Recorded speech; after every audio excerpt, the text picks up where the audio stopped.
정부에서는 막대한 예산을 투입해 농산촌의 활성화 정책을 폈습니다. 사업 성과는 낙제점이라는 지적이 나오고 있습니다. 마을마다 사업 내용은 비슷하고 사후 관리 대책이 부족했기 때문입니다. 조휴연 기자의 취재 내용 먼저 보시고 자세한 설명 이어서 들어보겠습니다.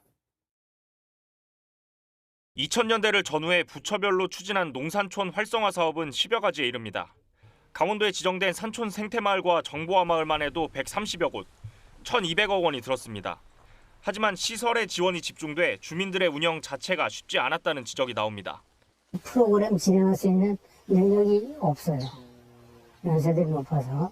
그런 거를 계획하고 진행하고 추진력 있게 할 수 있는 사람들은 전문 사람들이잖아요. 마을마다 수익을 낼 독창적인 수단이 충분하지 않은 상태에서 유사한 마을 지정만 이루어지다 보니 한계에 부딪힐 수밖에 없습니다. 선진지 마을에 가서 그것을 보고 그것을 그대로 카피해서 와서 이제 진행을 한단 말이죠. 그러면서 이제 거의 대동소이한 그런 프로그램들이 운영되게 되고 또 그것으로 인해서 독창성이 없어지는. 정부 주도로 이루어진 단기 성과 위주의 사업 방식에 대한 지적도 나옵니다. 예산을 지원한 이후에 사후 관리는 지자체로 이관되면서 성과 평가와 활성화 대책이 뒤따르지 못했다는 겁니다. 실제로 산촌 생태마을과 정보화 마을 모두 정부 지원이 끊긴 이후 운영난이 더 심화됐습니다.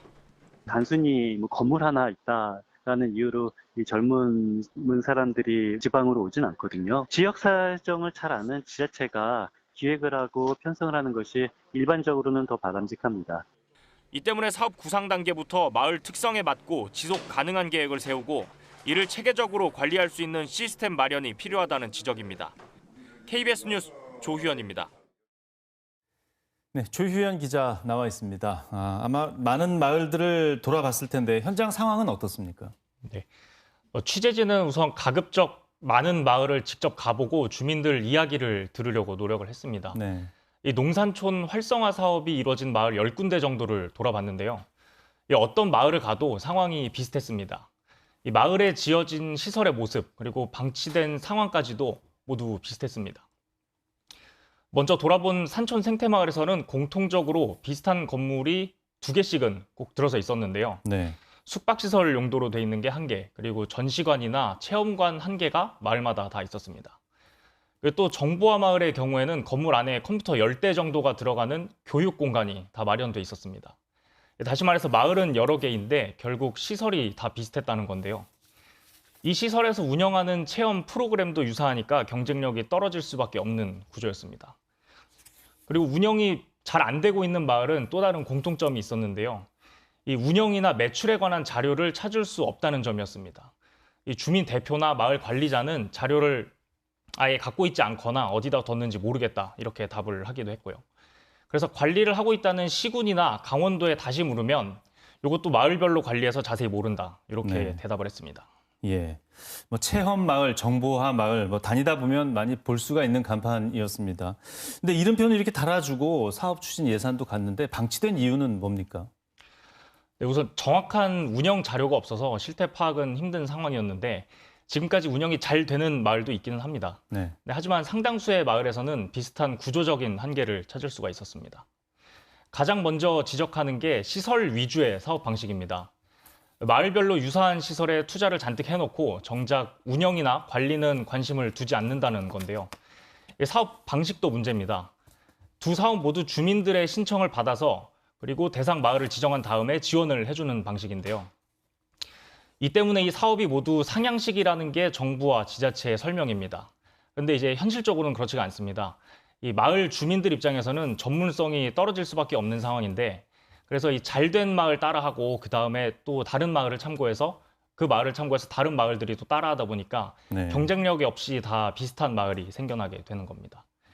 그리고 사업을 운영할 주민들을 대상으로 역량을 키워주고 장기적으로 관리를 해야 하는데 이런 게 잘 이루어지지도 않았습니다. 실제 주민들도 교육을 받았다고는 했는데 뭘 배웠는지 모르겠다고 입을 모았습니다. 결국 실적 위주로 무늬만 상향식 사업이 추진됐다. 이런 비판이 나오는 대목입니다. 예, 다 마을마다 환경이 다른데 비슷한 아이템으로 적용하다 보니까 실패하는 곳들이 너무 많아진 건데 앞서 그 취재 내용 보니까 마을 주민들이 하는 얘기가 이 사업할 사람이 너무 없다 이런 얘기들을 좀 많이 하신 것 같아요. 상황이 어떻습니까? 네, 맞습니다. 저희가 만나본 마을 주민들과 그리고 전문가들이 한 목소리를 냈습니다. 농산촌을 살리겠다는 사업 취지는 좋은데 일단 농촌의 인적 상황을 고려해야 한다는 겁니다. 사업이 동력을 가지려면 결국 젊은 사람들이 필요한데 애초부터 이 대안이 부족했기 때문에 이런 상황이 벌어졌다고 지적을 하는 건데요. 네. 이 시골 마을에 노인만 남아서 사실상 사업을 하고 싶어도 하기가 힘들다는 지적인 겁니다. 그래서 이 대목에서 지방자치단체의 역할을 다시 강조할 수밖에 없습니다. 애초에 사업을 구상할 때 청년들이 올 수 있는 구조, 즉 사람에 투자하는 체계를 만들어야 한다는 건데요. 그게 이루어지지 않으면 돈을 얼마나 쏟아붓든 결국 선순환 구조가 되기 힘들다는 겁니다. 이 지역 소멸 시대를 맞이해가지고 각종 대응 계획이 잇따르고 있는데요. 앞선 사업들에서 드러난 문제점을 가볍게 넘겨서는 안 된다는 지적을 하고 싶습니다. 예, 일단 반면 교사를 삼아야 된다는 이제 그런 상황 같습니다. 네, 조희연 기자였습니다. 내용 잘 봤습니다.